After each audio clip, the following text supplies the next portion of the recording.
Selamat datang di channel baru Kakak Film. Salam kenal buat kakak-kakak ganteng, adek nona yang cantik-cantik. Kakak Film akan menceritakan film perang-perang, tembak-tembak, cinta-cinta, Korea-Korea, burung kasuari, cendrawasih, semua-semua ada.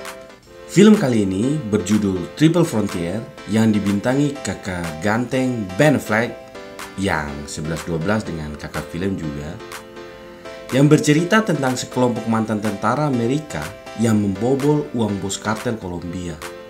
Ini bos besar ini, dia uang itu sampai triliun-triliun. Tak perlu lama-lama lagi, kasih siap teh sama kasbi hangat, setel volume pas-pas, dan tong mulai.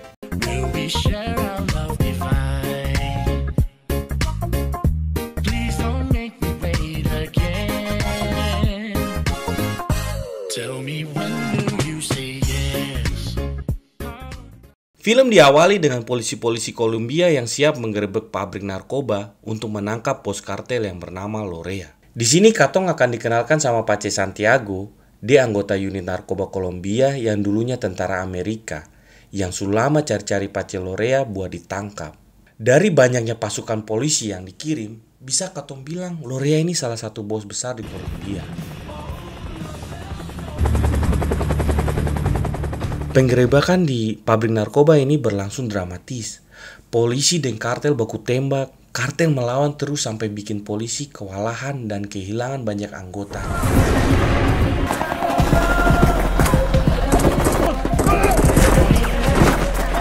Akhirnya setelah kontak senjata dan perang-perang, Pace kartel dorang bisa dikalahkan. Tapi ternyata Lorea terada di sana.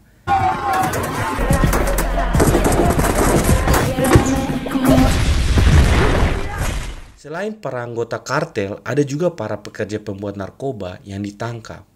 Dorang semua disuruh naik ke truk polisi untuk diamankan ke Polres terdekat. Tapi pas mau naik begini, satu perempuan ini dia melarikan diri baru dapat kejar dari Pace Santiago, tapi terdapat. Akhirnya Pace Santiago pulang naik taksi karena dia sudah dapat Lorea tambah perempuan lepas lagi. Pas Pace Santiago sampai di rumah, ternyata perem yang lepas tadi itu sudah ada duluan. Usut punya usut, nona cantik ini ternyata informannya Santiago. Nona cantik ini minta tolong ke Santiago supaya kasih bebas adiknya yang tertangkap pas penggerebekan tadi. Sebagai balasannya, dia akan bantu Santiago dapatkan Lorea.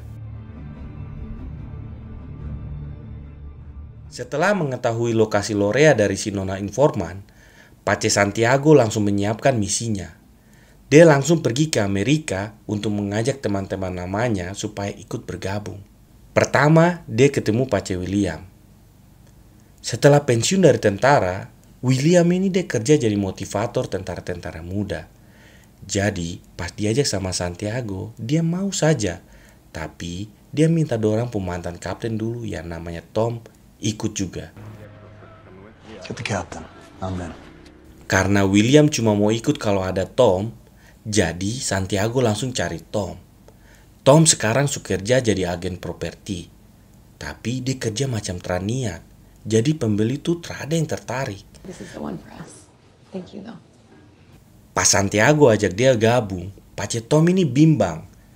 Tom ini sebetulnya sutra mau ikut misi tembak-tembakan macam begini lagi, tapi agen properti juga terang menjanjikan.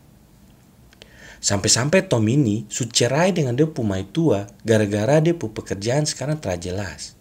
Jadi Santiago ini dia bujuk-bujuk Tom terus biar ikut ke dia misi ini. Terakhir, Pace Santiago ketemu sama Ben dan Frank. Ben dia paling gampang. Pokoknya dia teman-teman kemana itu dia pasti ikut. Yang satu lagi Pace Frank. Santiago butuh dia karena dia bisa bawa helikopter. Frank pada akhirnya ikut bergabung karena dia lagi butuh pekerjaan, di mana kondisi saat ini dia jadi tahanan wajib lapor. Mereka semua yang sudah dihubungi Santiago akhirnya berkumpul termasuk Pace Tom untuk membicarakan langkah pertama misi mereka sambil nonton Pace Ben baku pukul di MMA.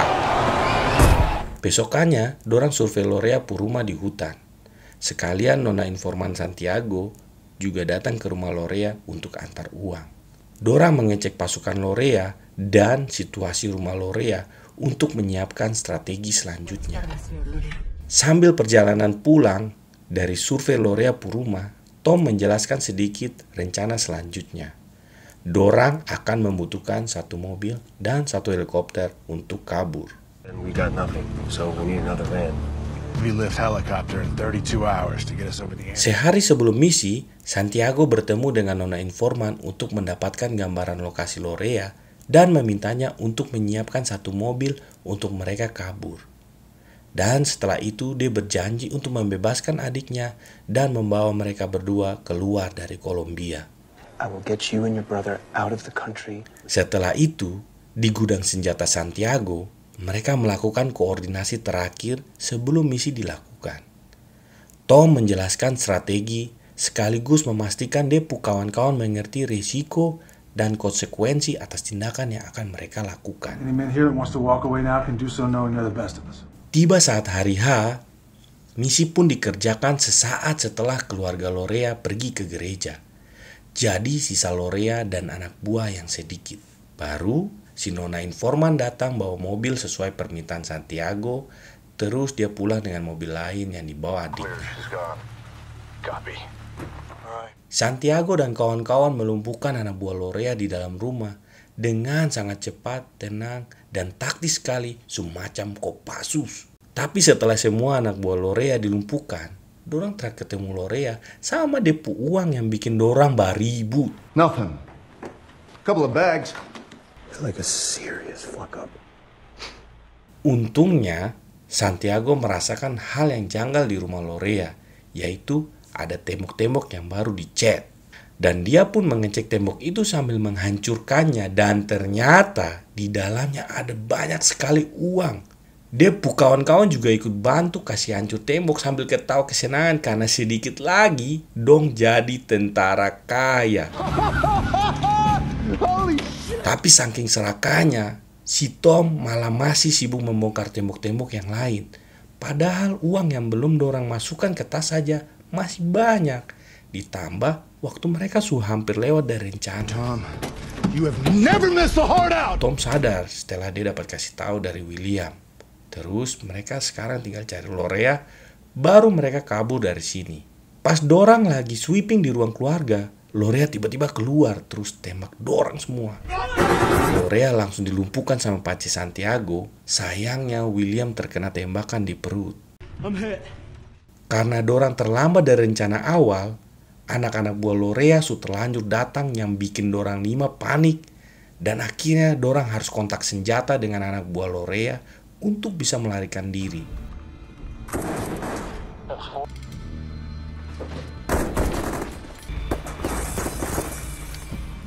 Setelah semua anak buah Lorea kalah, dorang pergi menuju landasan pacu untuk melanjutkan pelarian naik helikopter. Di sana, nona informan sama Depu adik juga sudah menunggu untuk ikut keluar dari Kolombia. Sebelum dong terbang dengan helikopter, Ben pitimbang Depu uang-uang yang ternyata beratnya sampai 2,7 ton. Itu kira-kira 4 triliun rupiah. We sold 250 million. Helikopter ini cuma bisa angkat beban 4 ton saja. Jadi kalau angkat semua uang itu terlalu berat. Tapi karena dorang sayang kasih tinggal uang di situ, dorang tetap pergi bawa semua uang. Pas sampai di negara Peru, dorang kasih turun nona informan sama Depu adik. Santiago juga kasih uang kira-kira 30 miliar buat dong kabur ke Australia. A lot more people are gonna come looking after you. They will find you and they will kill you. You did everything right. You deserved it. Dan dorang pun melanjutkan perjalanannya menuju ke pantai di bawah pegunungan Andes. Tapi pas dorang mau lewatin puncak terakhir, helikopter terkuat karena kelebihan beban dan mereka terpaksa mendarat darurat di desa yang ada di bawah pegunungan Andes. There should be a farmer's field on the other side.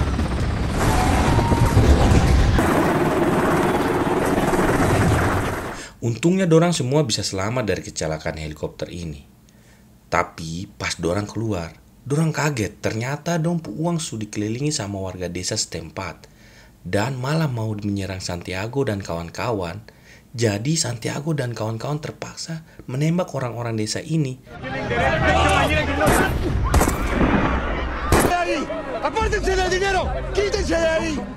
Merasa bersalah karena sudah membunuh beberapa warga desa, Santiago dan kawan-kawan meminta maaf sembari kasih uang ganti rugi ke Ondo Afi setempat. Sekalian dong beli keledai yang ada di desa ini untuk membantu membawa barang-barang mereka. Lamentamos mucho lo que pasó.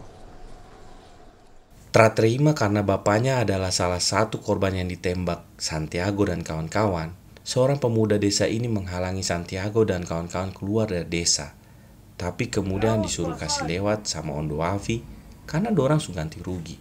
Dorang akhirnya melanjutkan perjalanan dengan berjalan kaki, dibantu keledai yang membawa barang-barang, dan dorang harus berkemah tanpa api untuk menghindari kalau pasukan Lorea mengejar. Dorang harus melewati hutan-hutan, seberang sungai, bahkan sampai sisir tebing-tebing curam yang hampir saja membunuh Frank.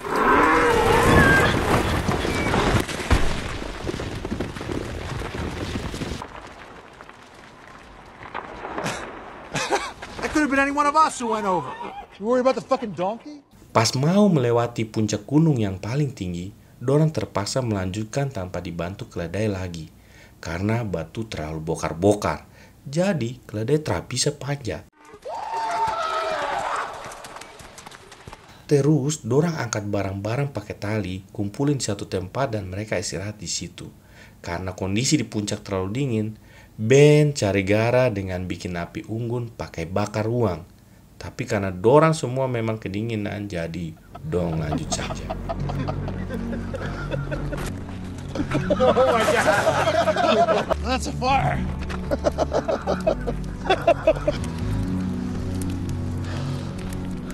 Besok paginya, tiba-tiba dorang diserang sama 2 orang yang ternyata adalah pemuda dari desa tempat Santiago dan kawan-kawan jatuh dan menembak beberapa warga.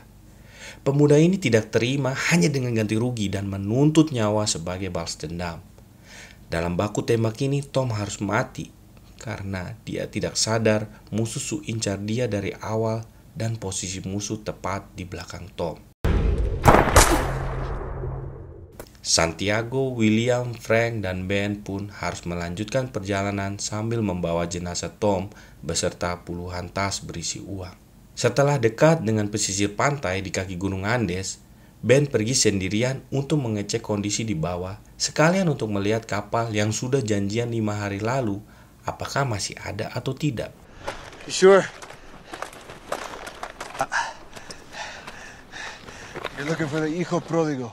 Dari hasil pantauan Ben, kota di bawah kaki gunung ini sudah dijaga pasukan kartel yang mengincar mereka. Dengan kondisi mereka yang membawa banyak barang, tidak memungkinkan untuk kontak baku tembak dengan pasukan-pasukan di kota itu. Sehingga mereka mendapatkan ide untuk meninggalkan uang-uang itu di tempat tersembunyi dan hanya membawa jenazah Tom dan uang semampunya saja.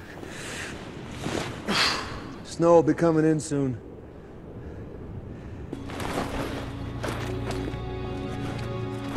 Setelah sampai di kota, mereka berpencar. Ben pergi berenang ke kapal yang parkir di tengah laut, sedangkan ketiga temannya akan pergi ke titik penjemputan di Teluk.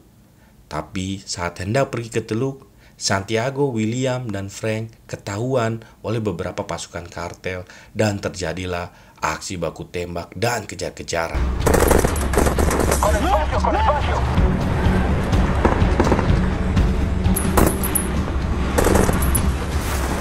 Untungnya, mereka berhasil sampai ke titik penjemputan dan berhasil melarikan diri setelah menghancurkan beberapa mobil pasukan kartel ini.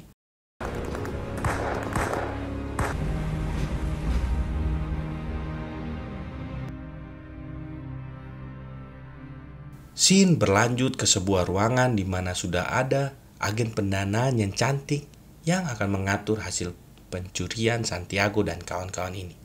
Jumlah yang mereka dapatkan sekitar 75 miliar. Jadi satu orang kira-kira akan mendapatkan 15 miliar. Men. Tapi mereka semua sepakat untuk memberi semua hasilnya untuk istri dan anak Tom dan tidak mengambil sepeser pun. Thank you. It's for you. Thank you. Di akhir film, William memberikan secari kertas yang ternyata tertuliskan koordinat tempat mereka membuang tas-tas berisi uang triliunan yang mereka kasih tinggal di pegunungan Andes. Dan film pun selesai dengan sedih. Terima kasih semua sudah nonton. Jangan lupa like dan subscribe kakak. Sampai jumpa di film selanjutnya. Dah.